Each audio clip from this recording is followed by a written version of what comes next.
To our channel सीखो और सिखाओ। तो आज हम बात करेंगे पेपर नंबर 4 यूनिट वन में 1.5 आज हम कवर करेंगे बैरियर्स ऑफ इंक्लूजन। इंक्लूजन में कौन कौन से बैरियर्स हैं, 3 टाइप्स के बैरियर्स हैं, तो आज हम उस पर डिस्कस करेंगे। तो आइए शुरू करते हैं।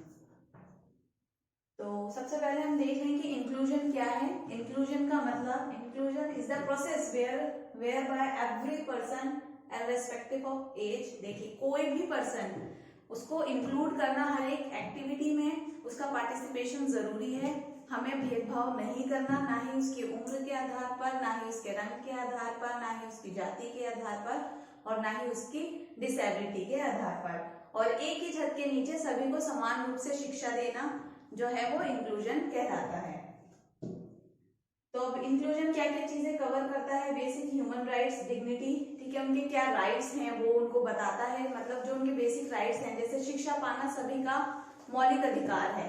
तो पहले क्या होता था, जो डिसेबल है उन लोगों को शिक्षा पूर्ण रूप से नहीं मिल पाती थी, तो इंक्लूजन ने उनकी इस राइट को भी जो है वो उनको दिया है कि हाँ, तुम्हें शिक्षा पाने का अधिकार है, स्कूल में आइए, आपको भी पढ़ाया जाएगा। अपॉर्चुनिटीज, मतलब जैसे दूसरे बच्चों को अपॉर्चुनिटी मिल रही है एक्टिविटीज में पार्टिसिपेट करने की या किसी स्टेज पे जाके परफॉर्म करने की, सेम वही अपॉर्चुनिटी जो है हमारे बच्चों को यानी डिसेबल बच्चों को भी दी जाए।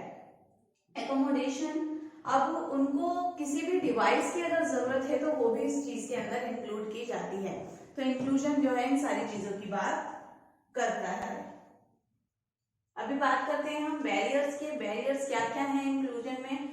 तो 3 टाइप्स के बैरियर हैं। फर्स्ट है हमारा सिस्टेमिक बैरियर्स। तो सिस्टेमिक बैरियर्स आर पॉलिसीज और प्रैक्टिसेस और procedure that result in some people receiving unequal access और बीइंग एक्सक्लूडेड। ये क्या है? सिस्टम से रिलेटेड जो भी बैरियर्स है वो सारे इसके अंदर इंक्लूड होंगे। अभी मैंने बताया आपको 3 टाइप्स के बैरियर हैं। तो फर्स्ट जो है वो ये है, इसके अंदर सारे एजुकेशन सिस्टम जो है वो बच्चों के लिए एक बाधा बना हुआ है इंक्लूजन को कंप्लीट करने में, उसको उसकी सक्सेस के लिए। तो ये हमारा फर्स्ट वाला बैरियर है।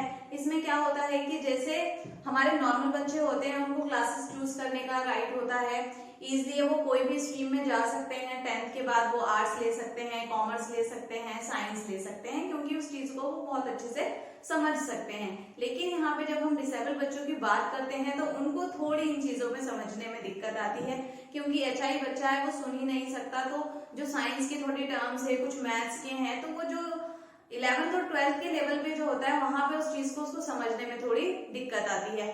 तो ऐसा नहीं कह रहे हैं कि हम कि सारे बच्चे नहीं कर पाते, कुछ लोग कर भी लेते हैं, बस हमें थोड़े एफर्ट्स डालने की जरूरत है। तो क्या वहां पे वो ऐसी पॉलिसीज बना दी गई हैं जिसमें हम चेंजेस नहीं कर सकते, जो पहले जैसी हैं, यानी वो उस टाइम वो जो है बच्चे के अचीवमेंट के लिए या बच्चे को उस चीज को करने के लिए क्या बनी हुई है? बाधा बनी हुई है।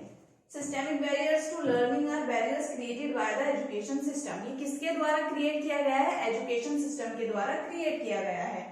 Most of the children with disability bear the most severe consequences of an inadequate under-resourced education system। यानी एजुकेशन सिस्टम ही ऐसा है कि जो हमारे डिसेबल स्टूडेंट्स हैं वो उसके अंदर रहकर उसको सीख नहीं पाते और जो है वो उनके लिए एक बाधा का रूप है। People with disability are excluded from event by not considering their needs। यानी कोई भी अगर ऐसा इवेंट्स है तो वहां से उनको निकाल दिया जाता है। क्यों? क्योंकि भाई तू समझ नहीं सकता, इसलिए हम तुझे बुला नहीं सकते। उसकी नीड को नहीं समझा जा रहा कि उसको किस चीज की जरूरत है, हमें कैसे उसको गाइड करना है, कैसे हमें किसी चीज को एक्सप्लेन करना है। तो उसकी नीड के हिसाब से नहीं है, इसलिए उसको वहां से निकाल दिया जाता है।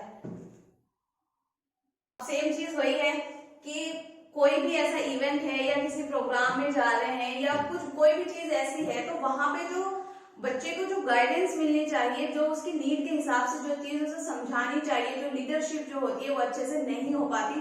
तो ये भी जो है उसकी एक बाधा है सिस्टमिक बैरियर की। Hiring policy is not. अब देखिए, किसी जॉब के लिए अगर जाते हैं तो वहां पे अब नॉर्मल इंसान है, उसके सामने जो है अच्छे से इंटरव्यू लिया जाता है और जो है उसको फिर सिलेक्ट कर लिया जाता है। लेकिन जब हम बात करते हैं डिसेबल की, तो वहां पे थोड़े से चेंजेस की जरूरत होती है। हमें चाहिए कि हम उसकी नीड के हिसाब से वो कैसे जो है हम उसको हायर कर सकते हैं, या कुछ डॉक्यूमेंट से रिलेटेड हो गया, तो ये सारी चीजें भी देखनी पड़ती हैं और ये भी जो है बाधा का रूप है। Procedure that may affect some employees such as use of cleaning product that can cause reaction.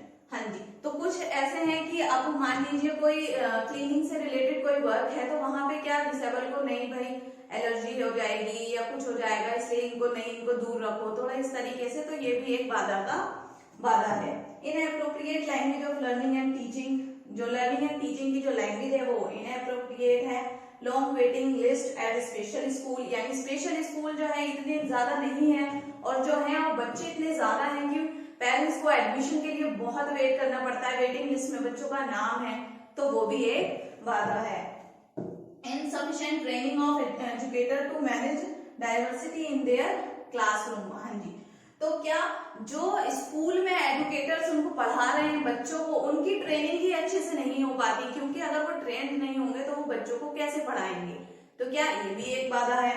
Classroom lack of funds for assistive device, classroom में डिवाइसेस ही नहीं है, पैसा नहीं है, तो डिवाइसेस कैसे आएंगे, तो ये भी एक बाधा है।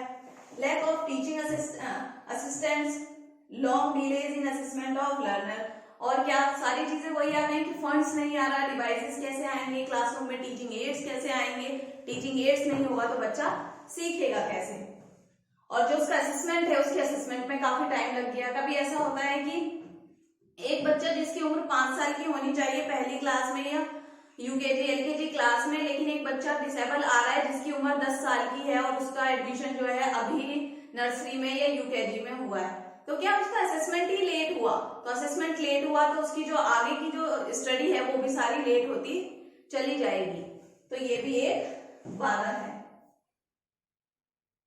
सोसाइटल बैरियर, अभी हमारा सेकंड वाला है फियर। अब इसमें सबसे फर्स्ट है फियर, डर, this is the most common social barrier and obstacle of inclusion, ये सबसे बड़ा जो है बैरियर है इंक्लूजन के लिए। तो हम क्या करते हैं, उन लोगों से डरते हैं। वी आर ऑफन अफ्रेड,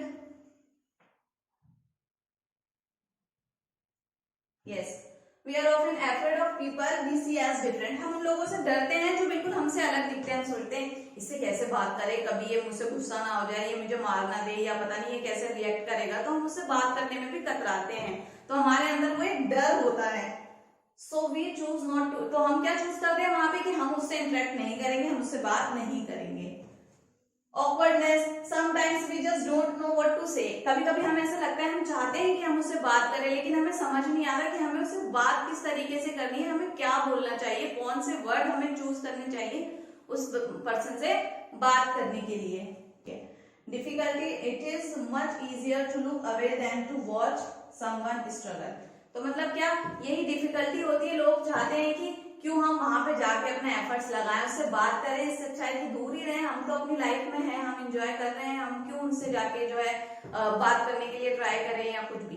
तो क्या है, ये भी क्या है, सोसाइटल बैरियर्स, ये क्या दिखा रहा है, जो हमारी सोसाइटी में जो लोग हैं उनका एटीट्यूड कैसा है डिसेबल पर्सन की तरफ, जो है इन चीजों की बात वो इसमें करते हैं।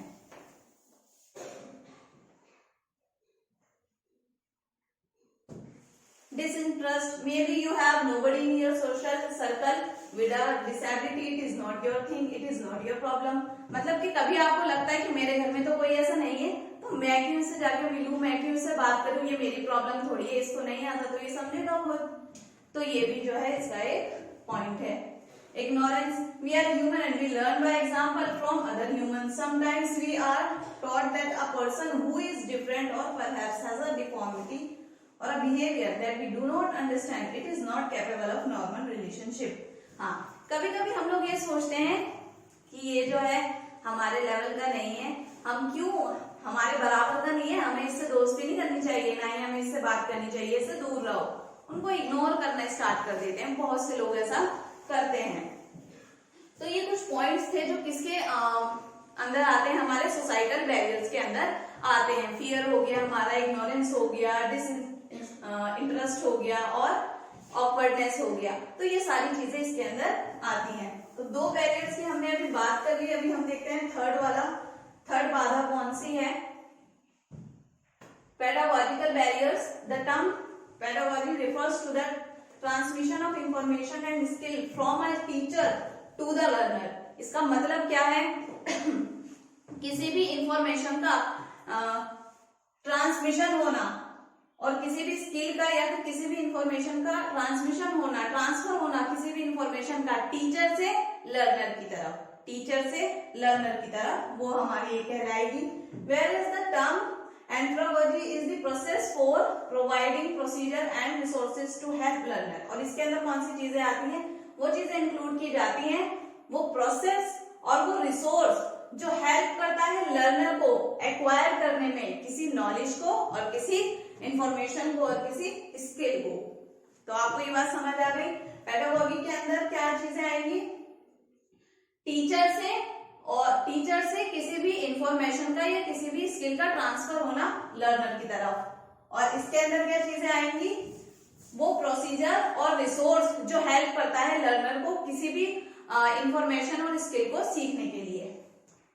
As a teacher instructor it is important to understand how adults learn. अब एज अ टीचर हम लोगों को क्या चाहिए कि हमें पता होना चाहिए कि बच्चे कैसे सीखते हैं, उनकी नीड के हिसाब से हम उनको कैसे सिखा सकते हैं, विच इंक्लूड अंडरस्टैंडिंग लर्नर। तो इसमें यही चीजें आ गई कि हम उसकी नीड को कैसे समझेंगे, उसको कैसे मोटिवेट करेंगे उसी काम को दोबारा करने के लिए। Cycle of learning, characteristics of learning style, अब लर्निंग स्टाइल कैसा है उसका वो चीजें देखना, टीचिंग मेथड्स देखना, तो ये सारी चीजें इसके अंदर इंक्लूड की जाएंगी। तो अभी क्या पाया गया कि इसमें क्या है, ये भी एक जो है बहुत बड़ी बाधा है बच्चों को पढ़ाने में, क्योंकि जो टीचर है वही इतना कैपेबल नहीं है, वही उसके अंदर ही ये सारे गुण नहीं है कि वो खड़ा होकर सभी बच्चों को समान रूप से पढ़ा पाए, उसकी नीड को समझ पाए, उसको मोटिवेट कर पाए। तो ये भी एक बाधा है हमारे इंक्लूजन के लिए।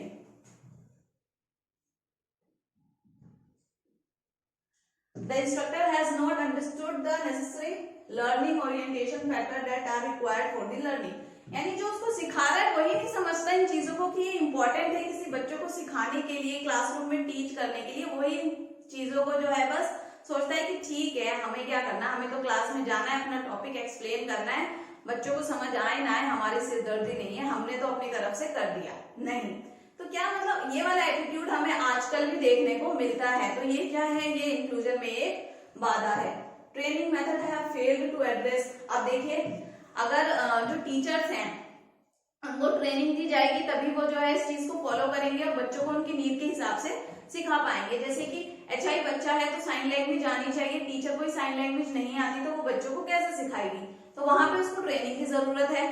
तो अगर उसको ट्रेनिंग ही नहीं दी जाएगी तो वो कैसे सिखाएगी, वहां पे उसकी भी गलती नहीं है। तो गलती किसकी है, उसको जो ट्रेनिंग नहीं मिल पा रही या वो सीख नहीं पा रही, वो भी एक गलती है। तो क्या ये भी एक बाधा का रूप ले लेती है। The instructor has not provided suitable strategies for providing feedback nor understood the relevance of a learner's prior knowledge and experience in learning।